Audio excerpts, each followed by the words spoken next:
En attendant, qu'est-ce qu'il nous reste à faire? Ah là là, le choix des finitions. Il nous reste les emmanchures, voilà, là, et le bas du top. Je sais pas, je me tâte. Là, il est beau comme ça, mais je me dis, est-ce que je le fais blanc? Est-ce que je fais les emmanchures blanches?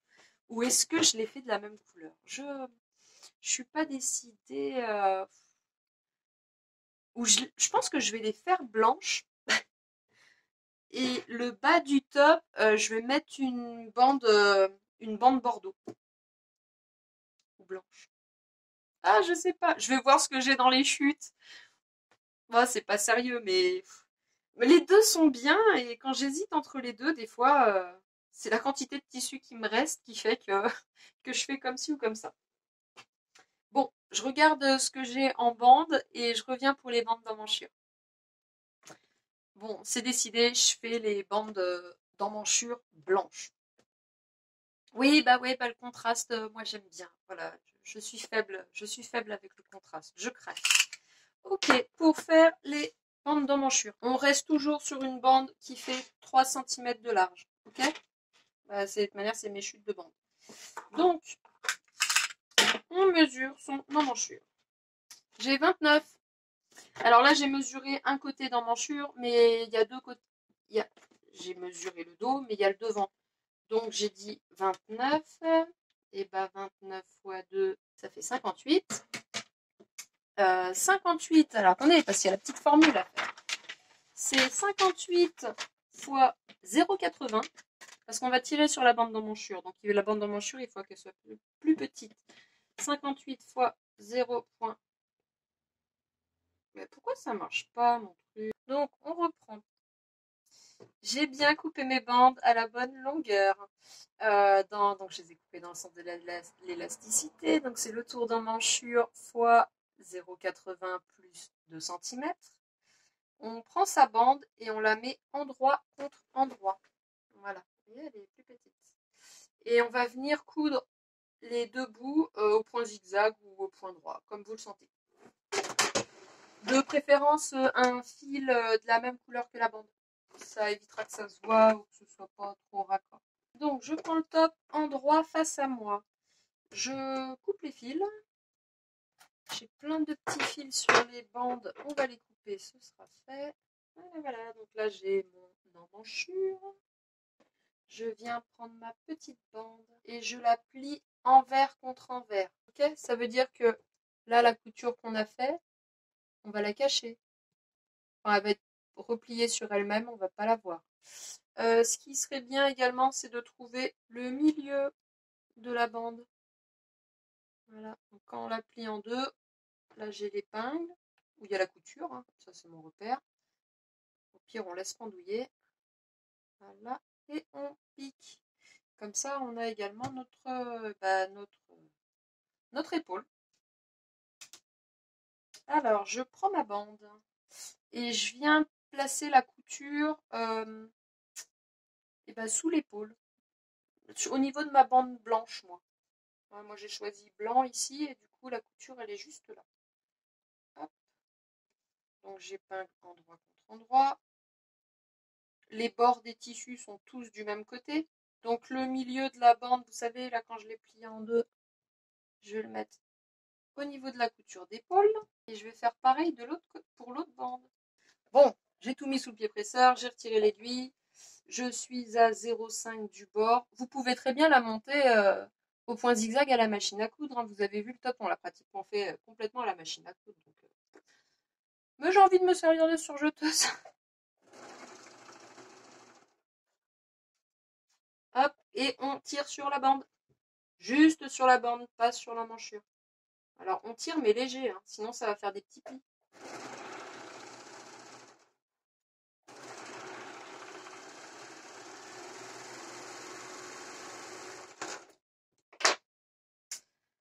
Comme d'hab, on inspecte sa couture. Non, elle est bien. J'ai tout pris, elle est bien. Hop, suivante. Hop, bon, je laisse les fils, je les rentrerai. Hop, hop, hop. Et Voilà. Bah, je suis contente, c'est joli. Qu'est-ce qu'il nous reste à faire? Ah bah la finition du bas. Bon, alors, les finitions du bas.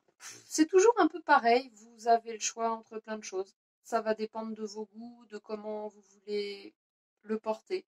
Voilà. Et de ce que vous aimez également. Sabrina, elle aime bien les bandes en bas. Mais elle aime bien le roulotter aussi. Donc, je sais pas trop. Là, j'aurais bien mis une bande de la même couleur, bordeaux. Je pense que je vais faire ça. Parce que bon, un ourlet simple, vous savez faire. Enfin, il faut juste rentrer une fois 1,5 cm, une fois un autre 1,5 cm. Bon, remarquez, les bandes aussi, hein, on en a fait beaucoup. Je sais pas trop.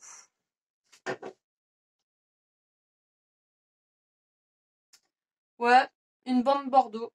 Moi, je le sens bien. Je sens bien la bande bordeaux. Pour faire une bande en bas du top, pour pouvoir le faire blouser, il faut connaître sa taille, son tour de taille, en fait. Le tour de taille, ça va être le tour de la bande. Ok? Et de largeur, moi j'aime bien quand elles sont un peu épaisses. Mais bon, tout le monde n'aime pas penser épais. En tout cas, si vous voulez pas faire de bande, vous pouvez faire un ourlet normal, un ourlet rouloté. Vous pouvez rajouter autre chose aussi. Vous pouvez mettre de la dentelle. Vu qu'il y a déjà de la dentelle en haut, une petite dentelle en bas, ça le ferait aussi. Vous pouvez, vous pouvez faire un ourlet et glisser un élastique dans l'ourlet pour le faire blouser sans qu'il y ait de bande si vous n'avez plus assez de tissu à la place de la bande. Bon, là, en attendant, je vais mettre une bande.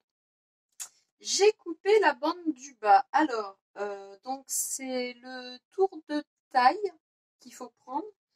Donc bah, là, c'est 104, hein, j'ai suivi le tableau. Et elle fait 14 cm de large. Parce qu'elle sera pliée en deux, du coup, ça fera une bande, ça fera plus que 7. En fait, c'est exactement comme les bandes d'emmanchure. On prend endroit contre endroit. On a nos extrémités, on va les passer à la surjeteuse. Hop. Oui, c'est vraiment exactement comme les emmanchures. Oh, ça roule.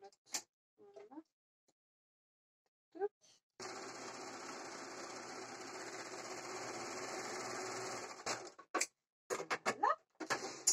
Je ne range pas la surjeteuse parce que je vais poser la bande à la surjeteuse. Vous pouvez très bien poser votre bande à la machine à coudre au point zigzag, il n'y a pas de souci. Vous pouvez tout faire à la machine à coudre. Je crois que j'en ai pas assez parlé sur ce tuto, mais oui, oui, bien sûr, vous pouvez tout faire à la machine à coudre. Alors, exactement comme pour l'emmanchure, il faut que je trouve le milieu de la bande. Voilà, qui est ici. Ma bande, je vais la plier endroit contre endroit, comme pour les endroits. J'ai le top rockabilly qui est ici, et là j'ai le bas. Je prends ma bande. Les bords sont vers moi, ils sont pas côté top, hein, les bords de la bande. Hop, je prends le top. Je viens glisser le top dans la bande. Alors je fais coïncider là les coutures de la bande avec la couture, avec la bande blanche du côté du top. Je sais pas si c'est très clair. De toute manière, les coutures, faut pas qu'elles se voient, faut qu'elles soient discrètes, donc c'est mieux de les mettre là où il y a déjà des coutures, plutôt qu'en plein milieu. Hop. Voilà, voilà. Là, l'autre extrémité, là où j'ai mon épingle qui me dit que c'est le milieu, et ben, je vais le mettre sur la partie, au milieu de la partie blanche, là. Enfin, au milieu de la bande blanche qui fait tout le long. Hop, j'ouvre la bande, je fais passer le top à l'intérieur, j'ouvre le top, hop là. J'épingle, comme ça. Et ben maintenant, on repasse à la surjeteuse. Alors, la bande, elle est un peu large, donc il faut faire attention qu'elle soit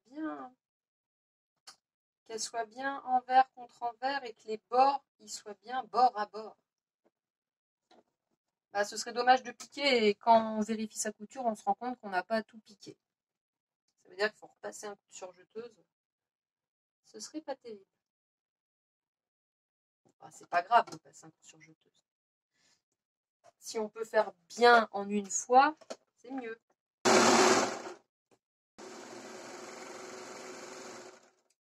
C'est fini?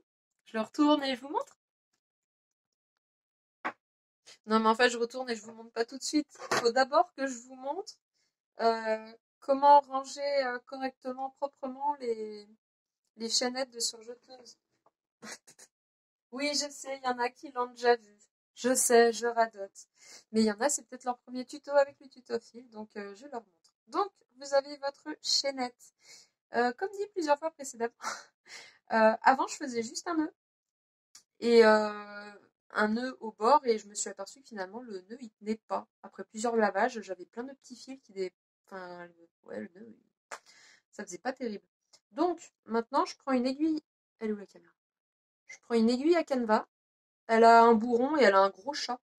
Et ça me permet de rentrer l'aiguille hop, dans la surpiqûre, de faire rentrer la chaînette dans le chat.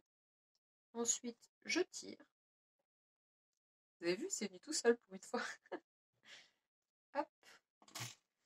Donc la chaînette, elle est passée dans le surjet. Hop, elle est cachée. Mais voilà. Et là, je fais le petit nœud. Non, mais là, c'est sûr, ça part pas. Quand on fait, ça passe dans la couture, non, non, ça bouge plus. Faut juste bien réussir à faire le nœud. Hop.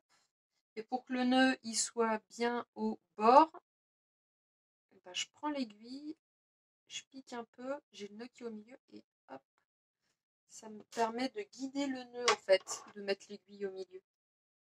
On coupe ce qui dépasse, on tire un petit peu dessus, et voilà. Et je dois en avoir d'autres à faire. genre ouais, des emmanchures par exemple. Il est fini et une fois porté, voilà. Sabrina qui le porte, elle était toute contente, donc moi aussi, et ça lui va trop bien. Il était juste un tout petit peu trop long, donc je lui ai raccourci. Voilà, j'ai raccourci 3 cm. Si le tuto vous a plu, n'hésitez pas à mettre un pouce bleu. Si vous avez des questions, des interrogations, venez, rejoignez-nous sur le groupe du tutophile, on est là pour vous répondre. Comme vous l'avez compris, c'est un patron payant. J'ai passé beaucoup de temps à le faire, entre 65-70 heures. Donc, ce serait cool de ne pas le partager. Voilà, ce serait gentil de votre part.